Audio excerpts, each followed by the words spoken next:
Sección tercera. Producción del plusvalor absoluto. 215. Capítulo V. Proceso de trabajo y proceso de valorización. 1. El uso de la fuerza de trabajo es el trabajo mismo. El comprador de la fuerza de trabajo la consume haciendo trabajar a su vendedor. Con ello este último llega a ser, actu, efectivamente, lo que antes era solo potencia, potencialmente, fuerza de trabajo que se pone en movimiento a sí misma, obrero. Para representar su trabajo en mercancías, debe ante todo representarlo en valores de uso, en cosas que sirvan para la satisfacción de las necesidades de cualquier índole. El capitalista, pues, hace que el obrero produzca un valor de uso especial, un artículo determinado. La producción de valores de uso, o bienes, no modifica su naturaleza general por el hecho de efectuarse para el capitalista y bajo su fiscalización. De ahí que en un comienzo debamos investigar el proceso de trabajo prescindiendo de forma social determinada que asuma. El trabajo es, en primer lugar, un proceso entre el hombre y la naturaleza, un proceso en que el hombre media, regula y controla su metabolismo con la naturaleza. El hombre se enfrenta a la materia natural misma como un poder natural. Pone en movimiento las fuerzas naturales que pertenecen a su corporeidad, brazos y piernas, cabeza y manos, a fin de apoderarse de los materiales de la naturaleza bajo una forma útil para su propia vida. Al operar por medio de ese movimiento sobre la naturaleza, 216, exterior a él y transformarla, transforma a la vez su propia naturaleza. Desarrolla las potencias que dormitaban en ella y sujeta a su señorío el juego de fuerzas de la misma. No hemos de referirnos aquí a las primeras formas instintivas, de índole animal, que reviste el trabajo. La situación en que el obrero se presenta en el mercado, como vendedor de su propia fuerza de trabajo, ha dejado atrás, en el trasfondo lejano de los tiempos primitivos, la situación en que el trabajo humano no se había despojado aún de su primera forma instintiva. Concebimos el trabajo bajo una forma en la cual pertenece exclusivamente al hombre. Una araña ejecuta operaciones que recuerdan las del tejedor, y una abeja avergonzaría, por la construcción de las celdillas de su panal, a más de un maestro albañil. Pero lo que distingue ventajosamente al peor maestro albañil de la mejor abeja es que el primero ha modelado la celdilla en su cabeza antes de construirla en la cera. Al consumarse el proceso de trabajo surge un resultado que antes del comienzo de aquel ya existía en la imaginación del obrero, o sea, idealmente. El obrero no solo efectúa un cambio de forma de lo natural, en lo natural, al mismo tiempo, efectiviza su propio objetivo, objetivo que él sabe que determina, como una ley, el modo y manera de su accionar y al que tiene que subordinar su voluntad. Y esta subordinación no es un acto aislado. Además de esforzar los órganos que trabajan, se requiere del obrero, durante todo el transcurso del trabajo, la voluntad orientada a un fin, la cual se manifiesta como atención. Y tanto más se requiere esa atención cuanto menos atrayente sea para el obrero dicho trabajo, por su propio contenido y la forma y manera de su ejecución, cuanto menos, pues, disfrute el obrero de dicho trabajo como de un juego de sus propias fuerzas físicas y espirituales. Los elementos simples del proceso laboral son la actividad orientada a un fin, o sea, el trabajo mismo, su objeto y sus medios. La tierra, la cual, económicamente hablando, incluye también el agua, en el estado originario en que proporciona al hombre víveres, medios de subsistencia ya listos para el consumo, uno existe sin intervención de aquel como el 217, objeto general del trabajo humano. Todas las cosas que el trabajo se limita a desligar de su conexión directa con la tierra son objetos de trabajo preexistentes en la naturaleza. Así, por ejemplo, el pez al que se captura separándolo de su elemento vital, del agua, la madera derribada en la selva virgen, el mineral arrancado del filón.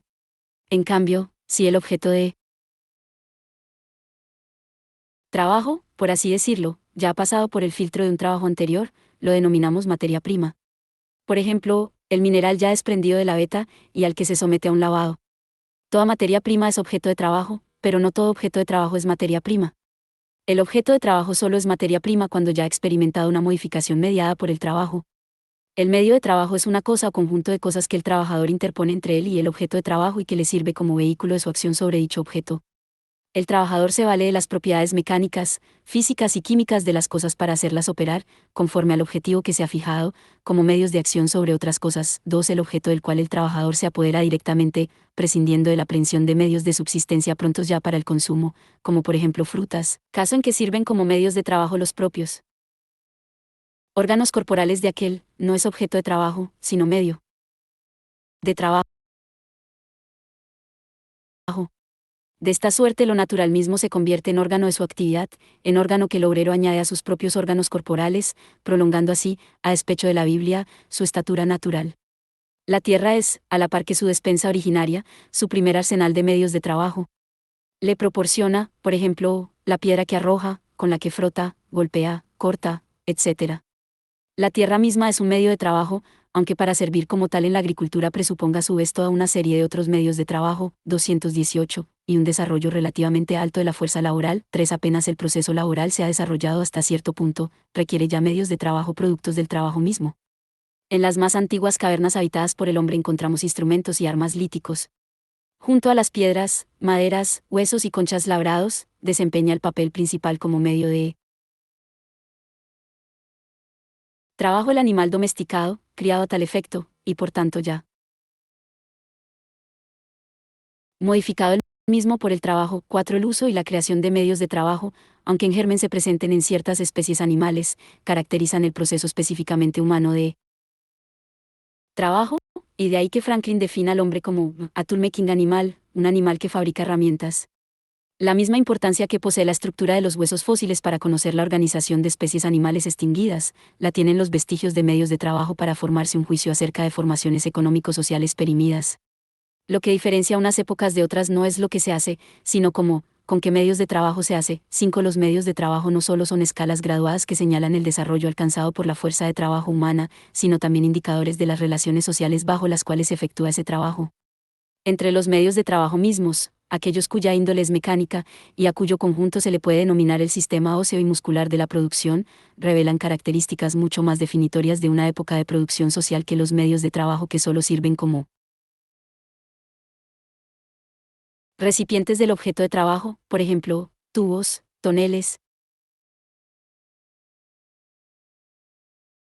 cestos, jarras, etc., y a los que podríamos llamar, en su conjunto y de manera harto genérica, sistema vascular de la producción.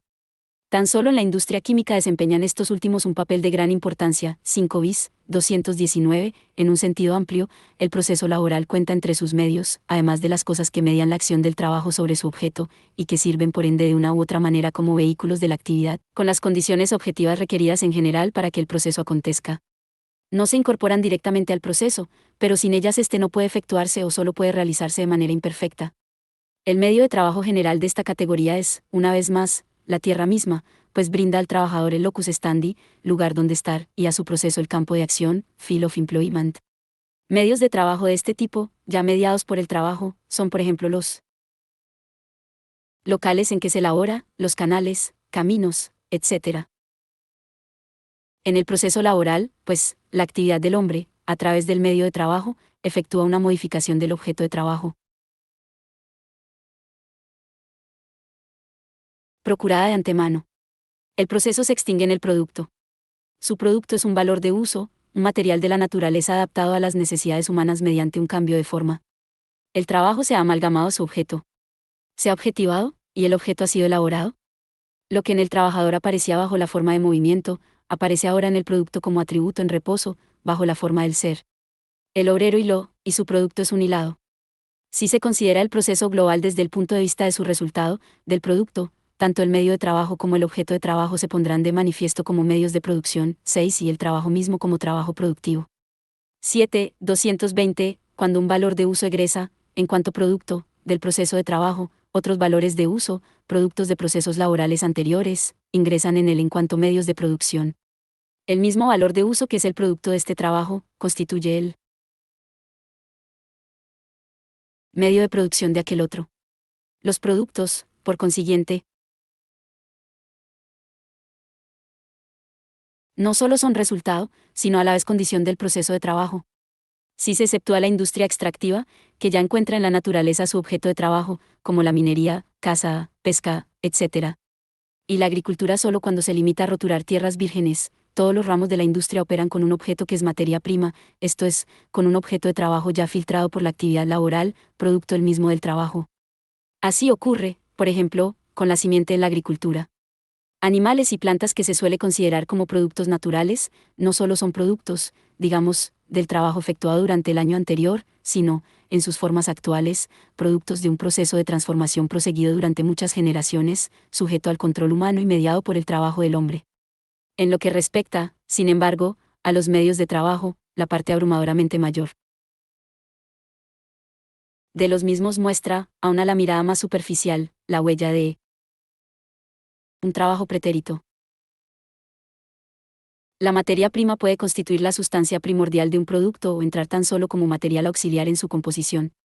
El material auxiliar es consumido por el medio de trabajo, como el carbón en el caso de la máquina de vapor, el aceite por la rueda, el heno por el caballo de tiro, o se incorpora a la materia prima para provocar una transformación material, como el cloro a la tela cruda, el carbón al hierro, la tintura a la lana, o coadyuva a la ejecución misma de la actividad laboral, como por ejemplo las sustancias empleadas para iluminar y caldear el local de trabajo.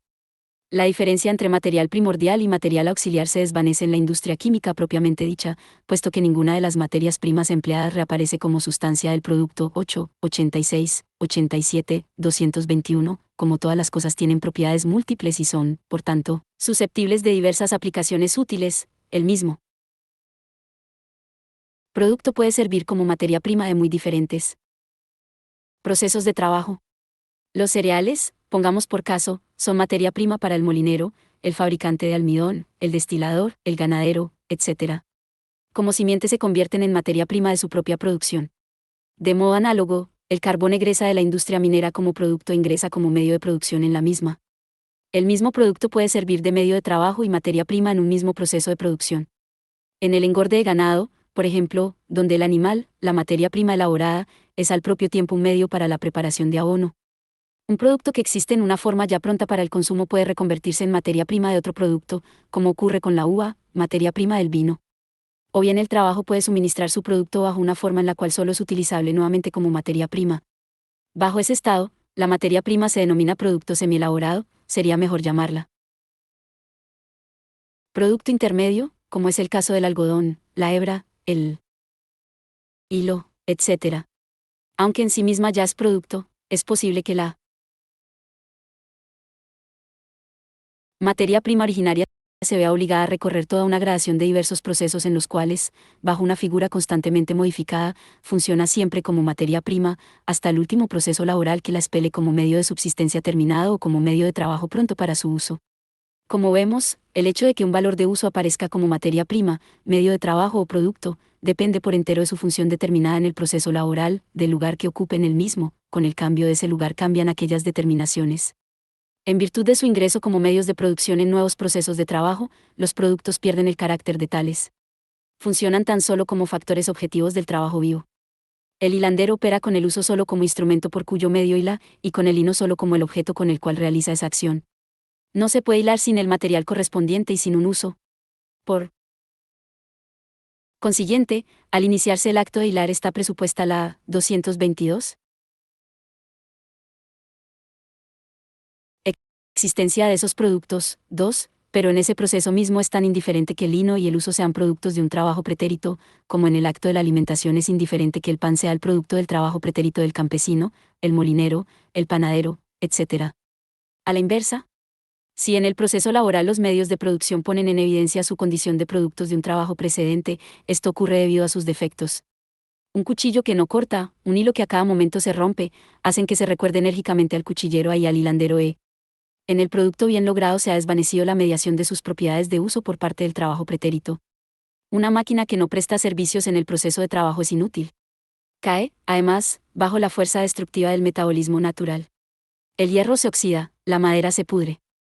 El hilo que no se teje o no se devana, es algodón echado a perder. Corresponde al trabajo vivo apoderarse de esas cosas, despertarlas del mundo de los muertos, transformarlas de valores de uso potenciales en valores de uso efectivos y operantes. Lamidas por el fuego del trabajo, incorporadas a este, animadas para que desempeñen en el proceso las funciones acordes con su concepto y su destino, esas cosas son consumidas, sin duda, pero con un objetivo, como elementos en la formación de nuevos valores de uso, de nuevos productos que, en cuanto medios de subsistencia, son susceptibles de ingresar al consumo individual o, en calidad de medios de producción, a un nuevo proceso de trabajo. Por tanto, si bien los productos existentes no son solo resultado, sino también condiciones de existencia para el proceso de trabajo, por otra parte el que se los arroje en ese proceso, y por ende su contacto con el trabajo vivo, es el único medio para conservar y realizar como valores de uso dichos productos del trabajo pretérito. El trabajo consume sus elementos materiales, su objeto y sus medios, los devora, y es también, por consiguiente, proceso de consumo. Ese consumo productivo se distingue, pues, del consumo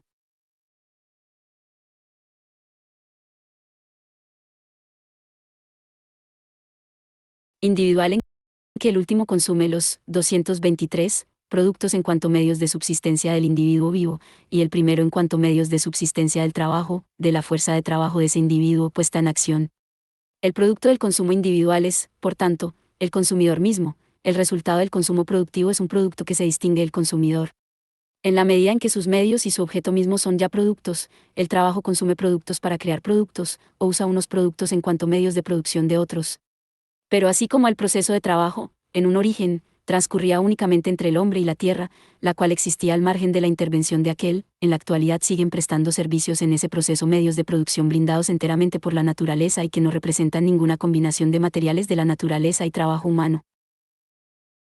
El proceso de trabajo, tal como lo hemos presentado en sus elementos simples y abstractos, es una actividad orientada a un fin, el de la producción de valores de uso, apropiación de lo natural para las necesidades humanas, condición general del metabolismo entre el hombre y la naturaleza, eterna condición natural de la vida humana y por tanto independiente de toda forma de esa vida, y común, por el contrario, a todas sus formas de sociedad. No entendimos necesario, por ello, presentar al trabajador en la relación con los demás trabajadores. Bastaba con exponer al hombre y su trabajo de una parte, a la naturaleza y sus materiales, de la otra. Del mismo modo que por el sabor del trigo no sabemos quién lo ha cultivado, ese proceso no nos revela bajo qué condiciones transcurre, si bajo el látigo brutal del capataz de esclavos o bajo la mirada ansiosa del capitalista, si lo ha ejecutado Cincinato cultivando su par de yugadas, o el salvaje que voltea una bestia de una pedrada. 9. 224. Pero volvamos a nuestro capitalista INSP, aspirante a capitalista. Habíamos perdido sus pasos después que la adquiriera. En el mercado todos los factores necesarios para efectuar un proceso laboral, los factores objetivos, o medios de producción, y el factor subjetivo, 3, o fuerza de trabajo. Con su penetrante ojo de experto, ha escogido los medios de producción y fuerzas de trabajo adecuados para su ramo particular, hilandería, fabricación de calzado, etc. Nuestro capitalista procede entonces a consumir la mercancía por él adquirida, la fuerza de trabajo, esto es, hace que el portador de la misma, el obrero, consuma a través de su trabajo los medios de producción. La naturaleza general del proceso laboral no se modifica, naturalmente, por el hecho de que el obrero lo ejecute para el capitalista, en vez de hacerlo para sí. Pero en un principio tampoco se modifica, por el mero hecho de que se interponga el capitalista, la manera determinada en que se hacen botas o se hila. En un comienzo el capitalista tiene que tomar la fuerza de trabajo como la encuentra, preexistente, en el mercado, y, por tanto también su trabajo tal como se efectuaba en un periodo en el que aún no había capitalistas. La transformación del modo de producción mismo por medio de la subordinación del trabajo al capital, solo puede acontecer más tarde y es por ello que no habremos de analizarla sino más adelante. El proceso de trabajo, en cuanto proceso en que el capitalista consume la fuerza de trabajo, muestra dos fenómenos peculiares. El obrero trabaja bajo el control del capitalista, a quien pertenece el trabajo de aquel. El capitalista vela porque el trabajo se efectúe de la debida manera y los medios de producción se empleen con arreglo al fin asignado, por tanto para que no se desperdicie materia prima y se economice el instrumento de trabajo, o sea que solo se desgaste en la medida en que lo requiera su uso en el trabajo. Pero, en segundo lugar, el producto es propiedad del capitalista, no del productor directo, del obrero. El capitalista paga, por ejemplo, el valor diario de la fuerza de trabajo.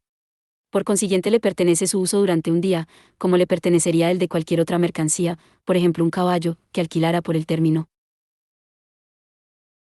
de un 225 día. Al comprador de la mercancía le pertenece el uso de la misma, y, de hecho, el poseedor de la fuerza de trabajo solo al entregar su trabajo entrega el valor de uso vendido por él. Desde el momento en que el obrero pisa el taller del capitalista, el valor de uso de su fuerza de trabajo, y por tanto su uso, el trabajo, pertenece al capitalista. Mediante la compra de la fuerza de trabajo, el capitalista ha incorporado la actividad laboral misma, como fermento vivo, a los elementos muertos que componen el producto y que también le pertenecen. Desde su punto de vista, el proceso laboral no es más que el consumo de la mercancía fuerza de trabajo, comprada por él, y a la que sin embargo solo puede consumir si le adiciona medios de producción. El proceso de trabajo es un proceso entre cosas que el capitalista ha comprado, entre cosas que le pertenecen. De ahí que también le pertenezca el producto de ese proceso, al igual que el producto del proceso de fermentación efectuado en su bodega. 10.4. El producto, propiedad del capitalista, es un valor de uso. Hilado, botines, etc. Pero aunque los botines, por ejemplo, en cierto sentido constituyen la base del progreso social y nuestro capitalista, sea un progresista carta cabal, no, 226, fabrica los botines por sí mismos. En la producción de mercancías, el valor de uso no es, en general, la cosa cubonaime por ella meme, que se ama por sí misma. Si aquí se producen valores de uso es únicamente porque son sustrato material, portadores del valor de cambio, y en la medida en que lo son. Y para nuestro capitalista se trata de dos cosas diferentes. En primer lugar, el capitalista quiere producir un valor de uso que tenga valor de cambio, un artículo destinado a la venta, una mercancía. Y en segundo lugar quiere producir una mercancía cuyo valor sea mayor que la suma de los valores de las mercancías requeridas para su producción, de los medios de producción y de la fuerza de trabajo por los cuales él adelantó su dinero contante y sonante en el mercado. No solo quiere producir un valor de uso, sino una mercancía, no solo un valor de uso, sino un valor, y no solo valor, sino además plusvalor. En realidad, ¿cómo se trata aquí de la producción de mercancías? Es obvio que nos hemos limitado a tratar solo un aspecto del proceso. Así como la mercancía misma es una unidad de valor de uso y valor, es necesario que su proceso de producción sea una unidad de proceso laboral y proceso de formación de valor. Consideremos ahora, asimismo, el proceso de producción como proceso de formación de valor. Sabemos que el valor de toda mercancía está determinado por la cantidad de trabajo materializada en su valor de uso, por el tiempo de trabajo socialmente necesario para su producción. Esto rige también para el producto que nuestro capitalista obtenía como resultado del proceso laboral. Corresponde calcular, pues, en primer lugar, cuánto trabajo se ha objetivado en ese producto. Digamos que se trata, por ejemplo, de hilado. Para la producción del hilado se requería, primeramente, su materia prima, digamos 10 libras de algodón. No es necesario investigar primero el valor del algodón, ya que el capitalista lo ha comprado por su valor en el mercado, por ejemplo a 10 chelines. En el precio del algodón ya está representado, como trabajo social. General, el trabajo requerido para su producción. Hemos de suponer, además, que la masa de usos consumida en la elaboración del algodón, instrumentos que representan para nosotros todos los demás medios de trabajo empleados, posee un valor de 2 chelines. Si el producto de 24 horas de trabajo, 227, o de 2 jornadas laborales es una masa de oro de 12 chelines, tenemos, en principio, que en el hilado se han objetivado 2 jornadas de trabajo. La circunstancia de que el algodón haya cambiado de forma y de que la masa de usos consumida desapareciera por entero, no debe inducirnos en error. Conforme a la Ley General del Valor, 10 libras de hilado son por ejemplo un equivalente de 10 libras de algodón y un cuarto de uso, siempre que el valor de 40 libras de hilado sea igual al valor de 40 libras de algodón más el valor de un uso íntegro, es decir, siempre que se requiera el mismo tiempo de trabajo para producir los dos términos de esa ecuación. En tal caso, el mismo tiempo de trabajo se representa una vez en el valor de uso hilado, la otra vez en los valores de uso algodón y uso. Al valor le es indiferente, en cambio, el manifestarse bajo la forma de hilado, uso o algodón. El hecho de que el uso y el algodón, en vez de reposar ociosos uno al lado del otro, entren en el proceso de hilar en una combinación que modifica sus formas de uso, que los convierte en hilado, afecta tan poco su valor como si a través del intercambio simple, se los hubiera negociado por su equivalente en hilado. El tiempo de trabajo requerido para la producción del algodón es una parte del tiempo de trabajo necesario para la producción del hilado al que dicho algodón sirve de materia prima, y por eso está contenido en el hilado.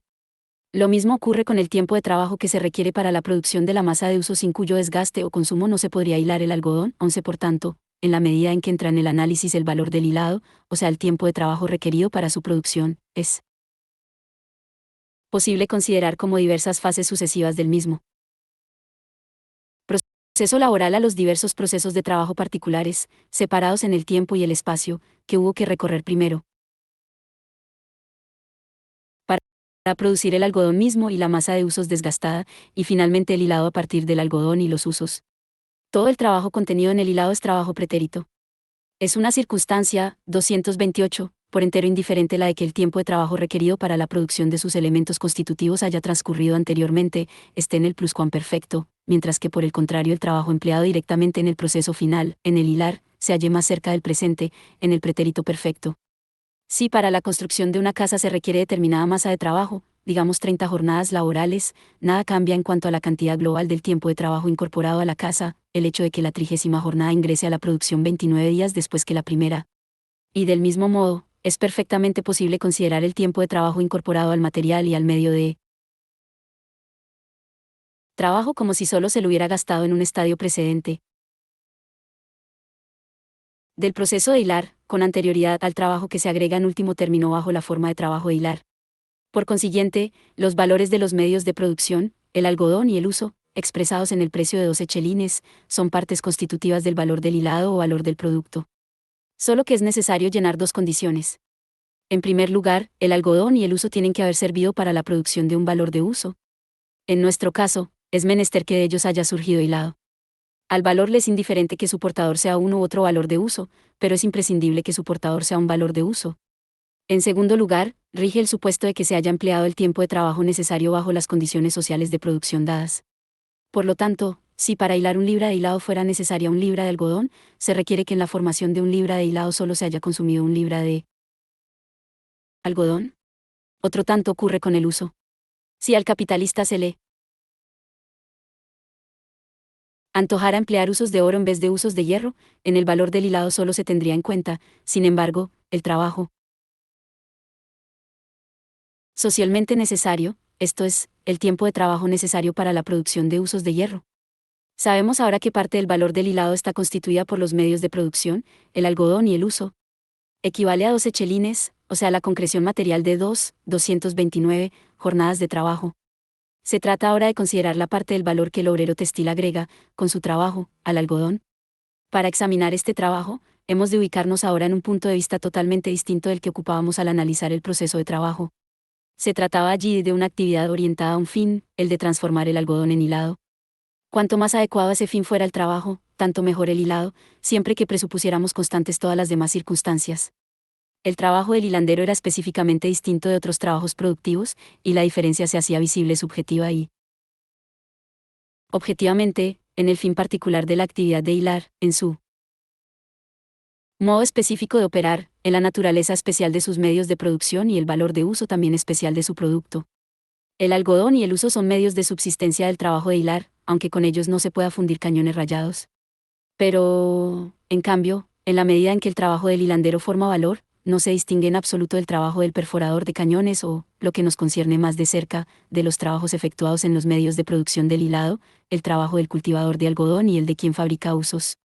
A esta identidad, solo a ella, se debe que el cultivar algodón, hacer usos e hilar constituyan partes del mismo valor global, del valor del hilado, las cuales únicamente difieren entre sí en lo cuantitativo.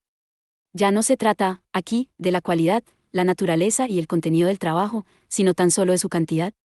A esta, sencillamente, hay que contarla. Partimos de la base de que el trabajo de hilar es un trabajo simple, trabajo social. Medio. Se verá más adelante que la suposición opuesta no altera en nada la naturaleza del problema. Durante el proceso laboral el trabajo pasa constantemente de la forma de la agitada actividad a la del ser, de la forma de movimiento a la de objetividad. Al término de una hora, el movimiento del hilandero queda representado en cierta cantidad de hilado, y por tanto en el algodón está objetivada cierta cantidad de trabajo, una hora de trabajo. Decimos hora de trabajo, 5, puesto que aquí, 230, el trabajo de hilar solo cuenta en cuanto gasto de fuerza laboral, no en cuanto a la actividad específica de hilar. Ahora bien, es de decisiva importancia que durante el transcurso del proceso, o sea de la transformación del algodón en hilado, solo se consuma el tiempo de trabajo socialmente necesario. Si bajo condiciones de producción normales, esto es, bajo condiciones de producción sociales medias, es necesario convertir a libras de algodón en B libras de hilado durante una hora de trabajo, solo se considerará como jornada laboral de 12 horas aquella durante la cual 12x a libras de algodón se transformen en 12x B libras de hilado. Solo el tiempo de trabajo socialmente necesario, en efecto, cuenta como formador de valor. La materia prima, 6, y el producto se manifiestan aquí bajo una luz totalmente distinta de aquella bajo la cual los analizábamos en el proceso laboral propiamente dicho.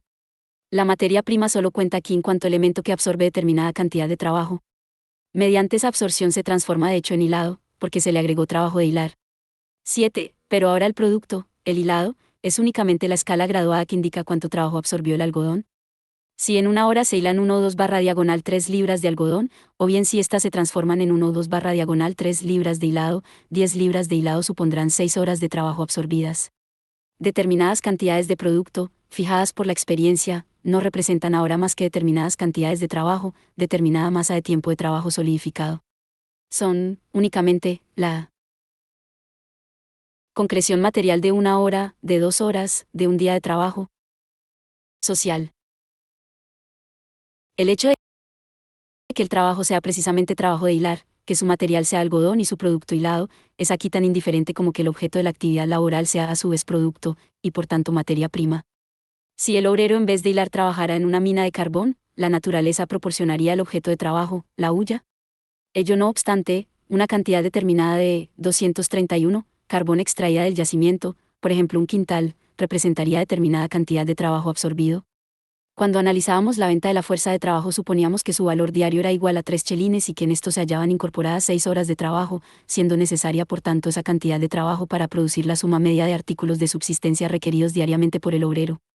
Si nuestro hilandero convierte, en 1 hora de trabajo, 1 o 2 barra diagonal 3 libras de algodón en 1 o 2 barra diagonal 3 libras de hilado, 2 en 6 horas convertirá 10 libras de algodón en 10 libras de hilado. Durante el transcurso del proceso de hilar el algodón, pues, absorbe 6 horas de trabajo. El mismo tiempo de trabajo se representa en una cantidad de oro de 3 chelines. Por consiguiente, se agrega al algodón, por medio del trabajo de hilar, un valor de 3 chelines. Examinemos ahora el valor global del producto, de las 10 libras de hilado. En ellas están objetivados 2,5 días de trabajo, 2 días contenidos en el algodón y en la masa de usos, media jornada laboral absorbida durante el proceso de hilar. Ese tiempo de trabajo se representa en una masa de oro de 15 chelines. Por ende, el precio adecuado al valor de las 10 libras de hilo asciende a 15 chelines, el precio de una libra de hilado a un chelín 6 peniques. Nuestro capitalista se queda perplejo. El valor del producto es igual al valor del capital adelantado. El valor adelantado no se ha valorizado, no ha generado plusvalor alguno, el dinero, por tanto, no se ha convertido en capital. El precio de las 10 libras de hilado es de 15 chelines, y 15 chelines se gastaron en el mercado por los elementos constitutivos del producto o, lo que es lo mismo, por los factores del proceso laboral, 10 chelines por algodón, 2 chelines por la masa de usos consumida y 3 chelines por fuerza de trabajo. El que se haya acrecentado el valor del hilo nada resuelve, puesto que su valor no es más que la suma de los valores distribuidos antes entre el algodón, el uso y la fuerza de trabajo, y de esa mera adición de valores preexistentes jamás puede surgir un plusvalor. 13 todos, 232, esos valores están ahora concentrados en una cosa, pero también lo estaban en la suma de dinero de 15 chelines, antes de que ésta se repartiera en 3 compras de mercancías. En sí y para sí, este resultado no es extraño. El valor de una libra de hilado es de un chelín y 6 peniques, y por tanto nuestro capitalista tendría que pagar en el mercado, por 10 libras de hilo, 15 chelines. Tanto a que compre ya lista su residencia privada en el mercado o que la haga construir él mismo, ninguna de esas operaciones hará que aumente el dinero invertido en la adquisición de la casa. El capitalista, que en materia de economía vulgar pisa terreno firme, tal vez diga que le ha adelantado su dinero con la intención de hacer de este más dinero.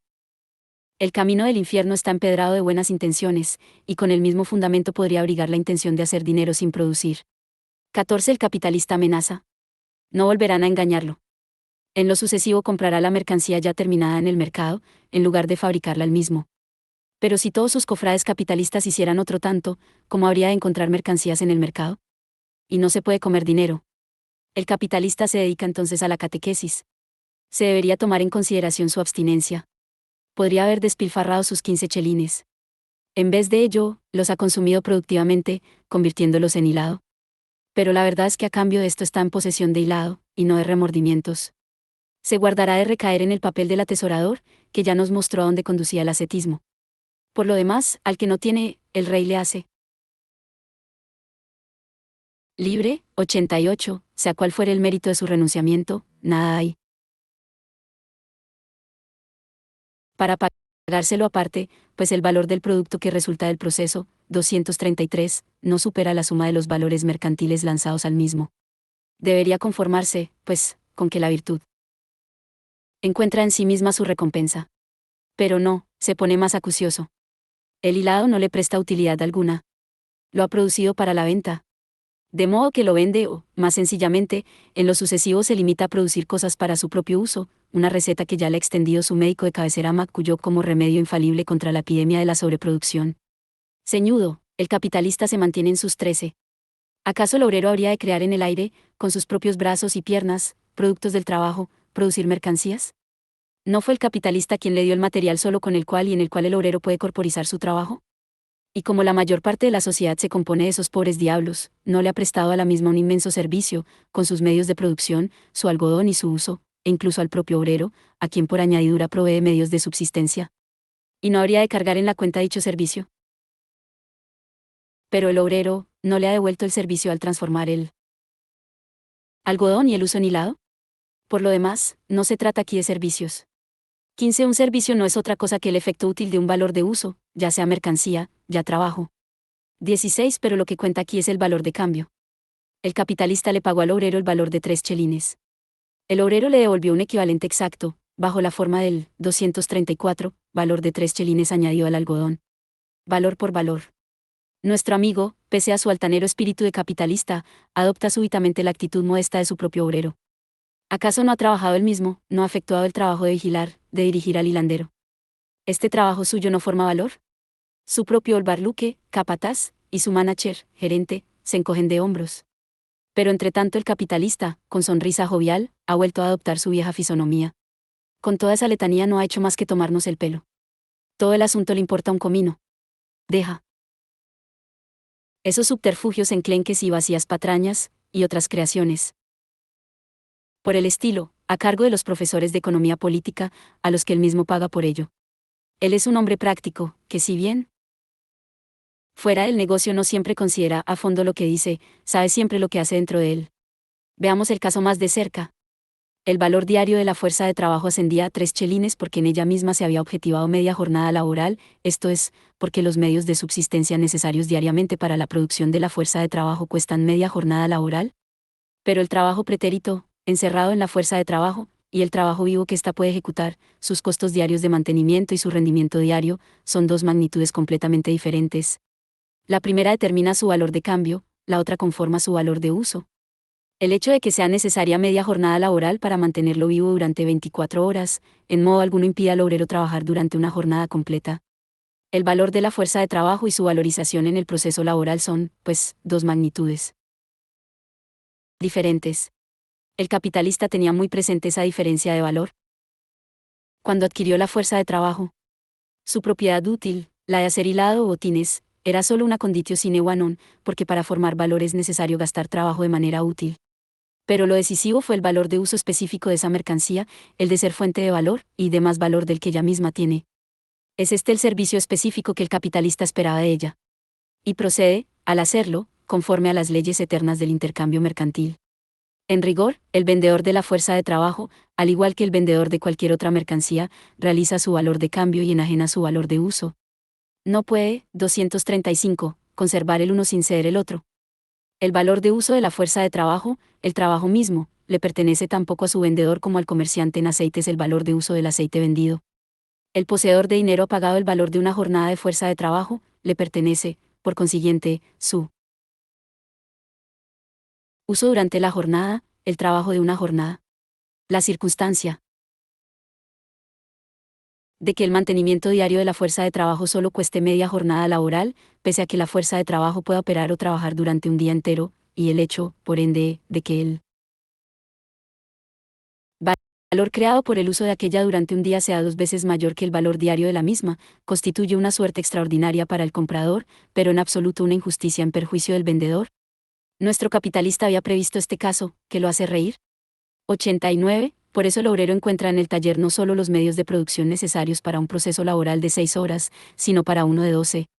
Si 10 libras de algodón absorbían 6 horas de trabajo y se convertían en 10 libras de hilado, 20 libras de algodón absorberán 12 horas de trabajo y se convertirán en 20 libras de hilado. Examinemos ahora el producto del proceso laboral prolongado. En las 20 libras de hilado se han objetivado ahora 5 jornadas de trabajo, 4 en la masa de algodón y usos consumida, 1 absorbida por el algodón durante el proceso de hilar. Pero la expresión en oro de 5 jornadas de trabajo es de 30 chelines, o sea libra. 1 y 10 chelines. Es por tanto, el precio de las 20 libras de hilado. La libra de hilado cuesta, como siempre, 1 chelín y 6 peniques. Pero la suma de valor de las mercancías lanzadas al proceso ascendía a 27 chelines. El valor del hilado se eleva a 30 chelines. El valor del producto se ha acrecentado en un 1/diagonal 9 por encima del valor adelantado para su producción. De esta suerte, 27 chelines se han convertido en 30. Se ha añadido un plusvalor de 3 chelines. El artilugio, finalmente, ha dado resultado. El dinero se ha transformado en capital. Se han contemplado todas las condiciones del problema y en modo alguno han sido infringidas las leyes del intercambio de mercancías. Se ha intercambiado un equivalente por otro. El capitalista, en cuanto comprador, pagó todas las mercancías a su valor, el algodón, la masa de usos, la fuerza de trabajo. Hizo, entonces, lo que hacen todos los demás compradores de mercancías. Consumió el 236 valor de uso de las mismas. El proceso por el cual se consumió la fuerza de trabajo y que es a la vez proceso de producción de la mercancía, dio como resultado un producto de 20 libras de hilado con un valor de 30 chelines. El capitalista retorna ahora al mercado y vende mercancía, luego de haber comprado mercancía. Vende la libra de hilado a 1 chelín y 6 peniques, ni un ápice por encima o por debajo de su valor. Y sin embargo, extrae de la circulación 3 chelines más de los que en un principio arrojó a ella. Toda esta transición, la transformación de su dinero en capital, ocurre en la esfera de la circulación y no ocurre en ella. Se opera por intermedio de la circulación, porque se halla condicionada por la compra de la fuerza de trabajo en el mercado. Y no ocurre en la circulación, porque ésta se limita a iniciar el proceso de valorización, el cual tiene lugar en la esfera de la producción. Y de esta manera, tout est, por le mieux dans le meilleur des mondes possibles, todo va de la mejor manera en el mejor de los mundos posibles. 90. Al transformar el dinero en mercancías que sirven como materias formadoras de un nuevo producto o como factores del proceso laboral, al incorporar fuerza viva de trabajo a la objetividad muerta de los mismos, el capitalista transforma valor, trabajo pretérito, objetivado, muerto, en capital, en valor que se valoriza a sí mismo, en un monstruo animado que comienza a trabajar, cual si tuviera dentro del cuerpo el amor. 91. Si comparamos, ahora, el proceso de formación de valor y el proceso de valorización, veremos que este último no es otra cosa que el primero prolongado más allá de cierto punto. Si el proceso de formación del valor alcanza únicamente al punto en que con un nuevo equivalente se reemplaza el valor de la fuerza de trabajo pagado por el capital, estaremos ante un proceso simple de formación del valor. Si ese proceso se prolonga más allá de ese punto, se convierte en proceso de valorización. Si parangonamos, además, el proceso en que se forma valor y el proceso de trabajo, veremos que este último consiste en el trabajo efectivo, 8, que produce valores de uso. Se analiza aquí el movimiento desde el punto de vista 237, cualitativo, en su modo y manera particular, según su objetivo y contenido. En el proceso de formación del valor, el mismo proceso laboral se presenta solo en su aspecto cuantitativo. Se trata aquí, únicamente, del tiempo que el trabajo requiere para su ejecución, o del tiempo durante el cual se gasta, 9, la fuerza de trabajo. Aquí, asimismo, las mercancías que ingresan al proceso de trabajo ya no cuentan como factores materiales, funcionalmente determinados, de una fuerza de trabajo que opera con arreglo al fin asignado. Cuentan únicamente como cantidades determinadas de trabajo objetivado. Ya esté contenido en los medios de producción o lo haya añadido la fuerza de trabajo, el trabajo cuenta únicamente por su medida temporal. Asciende a tantas horas, días, etc. Pero cuenta únicamente en la medida en que el tiempo gastado para la producción del valor de uso sea socialmente necesario. Esto implica diversos aspectos. La fuerza de trabajo ha de operar bajo condiciones normales. Si la máquina de hilar es el medio de trabajo socialmente dominante en la hilandería, al obrero no se le debe poner en las manos una rueca. No ha de recibir, en vez de algodón de calidad normal, pacotilla que se rompa cada instante. En uno y otro caso emplearía más tiempo de trabajo que el socialmente necesario para la producción de una libra de hilado, pero ese tiempo superfluo no generaría valor o dinero. El carácter normal de los factores objetivos del trabajo, sin embargo, no depende del obrero, sino del capitalista. Otra condición es el carácter normal de la fuerza misma de trabajo. Esta ha de poseer el nivel medio de capacidad, destreza y prontitud prevaleciente en el ramo en que se la emplea. Pero en el mercado laboral nuestro capitalista compró fuerza de trabajo de calidad normal. Dicha fuerza habrá de emplearse en el nivel medio acostumbrado de esfuerzo, con el grado de intensidad socialmente usual. El capitalista vela escrupulosamente por ello, así como porque no se desperdicie tiempo alguno sin trabajar. Ha comprado la fuerza de trabajo por determinado lapso. Insiste en tener lo suyo, no quiere que se lo robe. Por último, y para ello señor tiene su propio código penal, no debe ocurrir ningún consumo inadecuado de materia prima y medios de trabajo, porque el material, 238, o los medios de trabajo desperdiciados representan cantidades de trabajo objetivado gastadas de manera superflua, y que por consiguiente no cuentan ni entran en el producto de la formación de valor. 17, 92, 93, vemos que la diferencia, a la que llegábamos en el análisis de la mercancía, entre el trabajo en cuanto creador de valor de uso y el mismo trabajo en cuanto creador de 239, valor, se presenta ahora como diferenciación entre los diversos aspectos del proceso de producción. Como unidad del proceso laboral y del proceso de formación de valor, el proceso de producción es proceso de producción de mercancías, en cuanto unidad del proceso laboral y del proceso de valorización, es proceso de producción capitalista, forma capitalista de la producción de mercancías. Se indicó más arriba que para el proceso de valorización es por entero indiferente que el trabajo apropiado por el capitalista sea trabajo social medio, simple o trabajo complejo, trabajo de un peso específico superior. El trabajo al que se considera calificado, más complejo con respecto al trabajo social medio, es la exteriorización de una fuerza de trabajo en la que entran costos de formación más altos, cuya producción insume más tiempo de trabajo y que tiene por tanto un valor más elevado que el de la fuerza de trabajo simple. Siendo mayor el valor de esta fuerza, la misma habrá de manifestarse en un trabajo también superior y objetivarse, durante los mismos lapsos, en valores proporcionalmente mayores. Sea cual fuere, empero, la diferencia de grado que exista entre el trabajo de hilar y el de orfebrería, la porción de trabajo por la cual el orfebre se limita a reemplazar el valor de su propia fuerza de trabajo, no se distingue cualitativamente, en modo alguno, de la porción adicional de trabajo por la cual crea plusvalor. Como siempre, si el plusvalor surge es únicamente en virtud de un excedente cuantitativo de trabajo, en virtud de haberse prolongado la duración del mismo. Proceso laboral, en un caso, proceso de producción de hilado, en el otro, proceso de producción de joyas, 18, 10, 11, 240. Por lo demás, en todo proceso de formación de valor siempre es necesario reducir el trabajo calificado a trabajo social medio, por ejemplo un día de trabajo calificado a X día de trabajo simple, 19 si suponemos, por consiguiente, que el obrero empleado por el capital ejecuta un trabajo social medio simple, nos ahorramos una operación superflua y simplificamos el análisis.